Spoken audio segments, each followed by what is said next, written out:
What's up, guys? Got a quick video for you guys today here. Super important. Today we're going to be talking about why your calendar has to come first. I'll start with a little bit of a story. I'm a big calendar person. I use Google Calendar.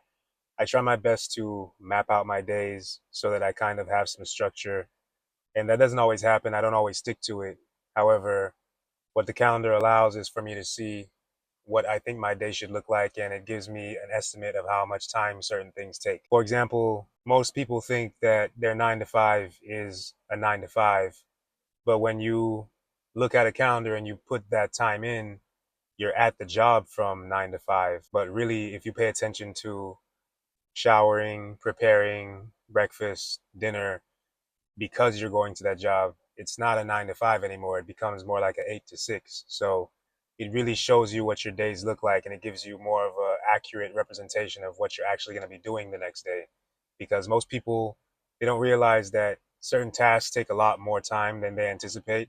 And switching from one task to the other, there's also a lot of time that gets eaten just by switching from one thing to the next. Now, one of the most important things about my calendar is running my household and taking care of my family. It makes it a lot easier for me to know that we're going to eat breakfast. Let's say it's a Saturday. Makes it a lot easier for me to know that we're going to eat breakfast around 10. We're going to eat lunch around 2. We're going to eat another meal around like 4 or 5. And then we're going to have dinner around 8 o'clock. If I didn't have those things in my calendar, at least kind of like a mental note of it.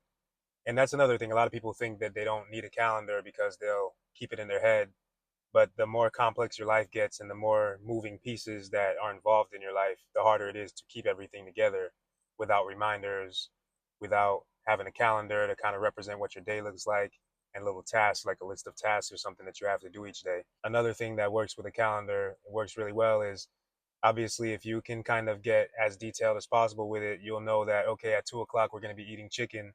So when I'm in the kitchen at 10 a.m. making breakfast, I can take out the chicken and have that stuff ready to go by 2 o'clock. And on that family tip, another important thing about my calendar and how it saves me money, and I'll just give one example. Let's say it's a Saturday and we want to go to the park, and we want to go to the park. The park is 30 minutes away, and we want to go to the park for 2 hours. If I don't, so what I would do on a Friday is I would put that block of time in my calendar. So I would say, okay, we're going to the park from 1 o'clock to 3 o'clock. But when I look at that time slot and then I consider, okay, driving to the park is 30 minutes. So 2 hours at the park, 30 minutes to the park, 30 minutes from the park. That means that's 3 hours. Now, if you have kids, you got to know, okay, that's going to be 3 hours away from the house. They're probably going to need water.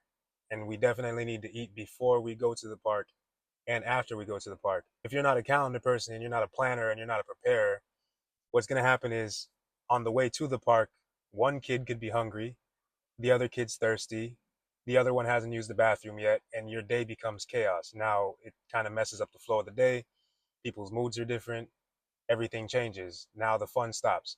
But if you have a calendar, what you could do is say, okay, we're going to the park at 2, so we're going to leave at 1:30.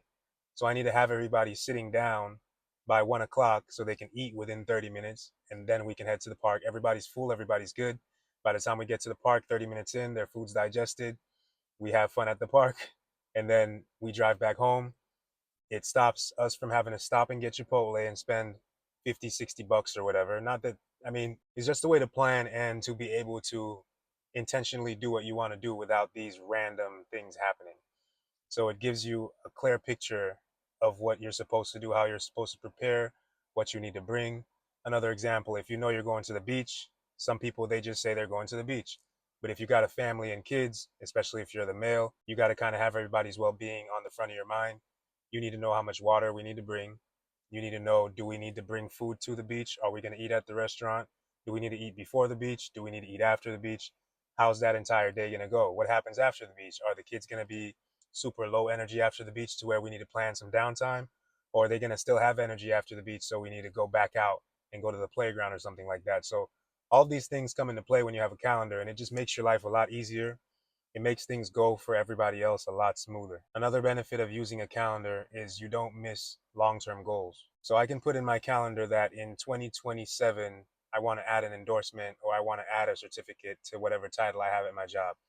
And then on a random day in 2027, I'll be sitting there looking at the calendar because this is what I do, this is my routine, and I'll see a little detailed event saying, on this day, look up this, or on this day, check out this certificate that you could use to add to your whatever. And you can kind of plan out your life that way. Something that I have on my calendar is to check my testosterone. And it was supposed to be this year, but because I was busy, I just pushed it back to, I pushed it back 6 months from now. But I want to check my testosterone starting at the age of like 30 to 33. I'm 31 right now. I want to check it twice a year so I can get a baseline of where it's at. So when I'm 40 years old, I kind of have a map of, okay, this is where my testosterone's been. And I want to try to keep it there using TRT or whatever method, maybe when I turn 45 or 50 or whenever it's necessary. Not giving anybody like medical advice or anything. That's just something that I'm looking into as far as, staying sharp and keeping my edge as a man. As I age, I'm probably going to try to see a little bit more about what I could do to maintain who I was in my 30s. I don't want to just let it all go if there's an option to keep it. That's all I'm saying. Not to focus on that, but that's just an example of how I would use my calendar to kind of run into long term goals and not let them pass me by, because you can obviously say you're going to do this, this, and that. But if you don't write it down, you might forget you ever said it. And to you, you never even missed that goal because it was never on your mind in the first place. You never wrote it down.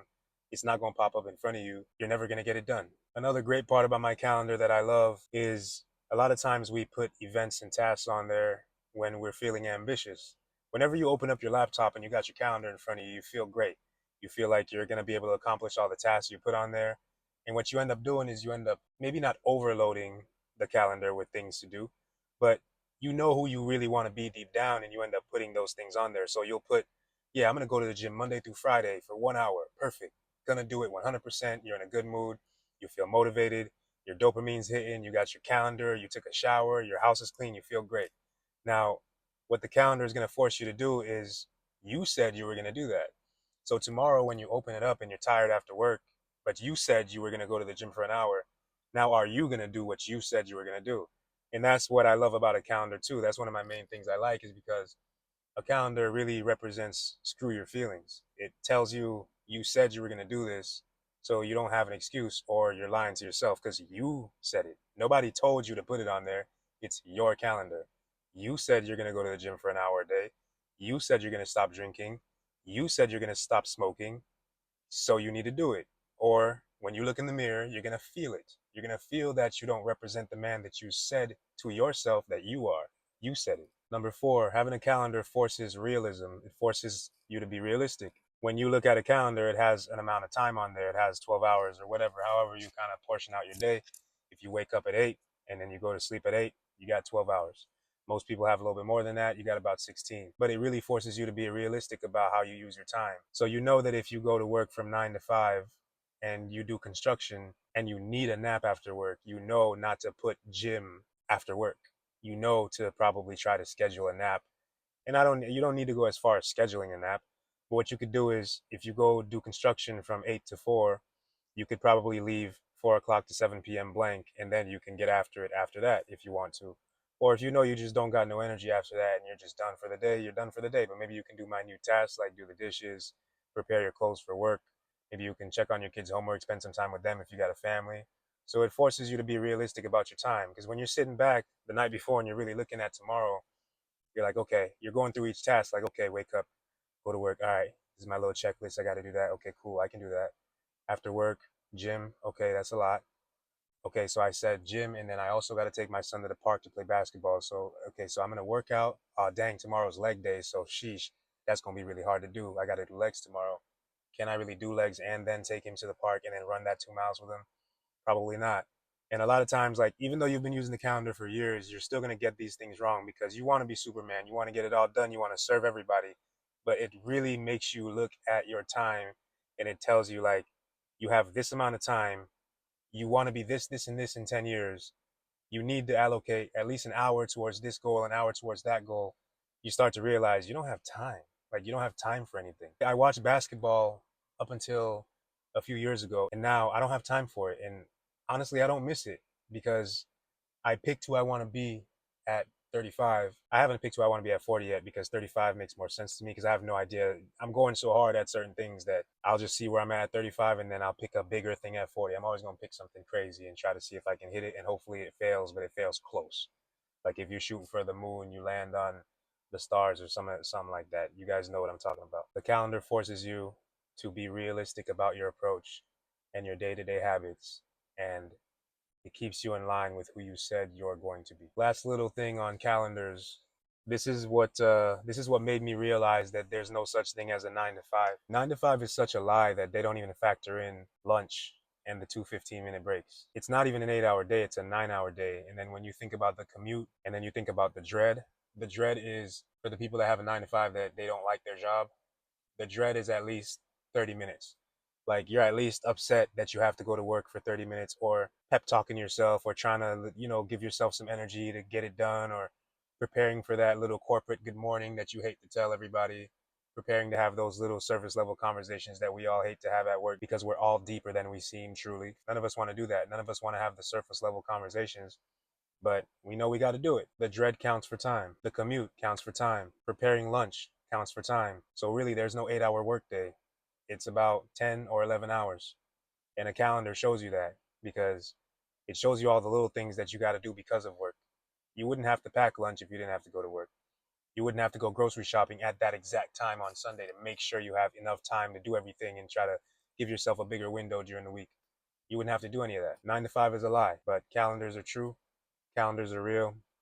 Calendars will keep you on task. They'll keep you heading in the right direction. And I think it's really important that people implement some sort of calendar or reminder system. Obviously, it's not a one size fits all. Of course, there's going to be somebody who's like, I don't need a calendar. I've been fine and blah, blah, blah. Well, that's cool. And some people are talented enough to remember everything and do their little lists and they don't lose them. The paper doesn't get crumbled up somewhere and they keep it nice and neat, but that's not everybody. So I think a calendar is a simple little thing you can have in your phone. You could just start with take my pills at this time, or you could just start with take the trash out.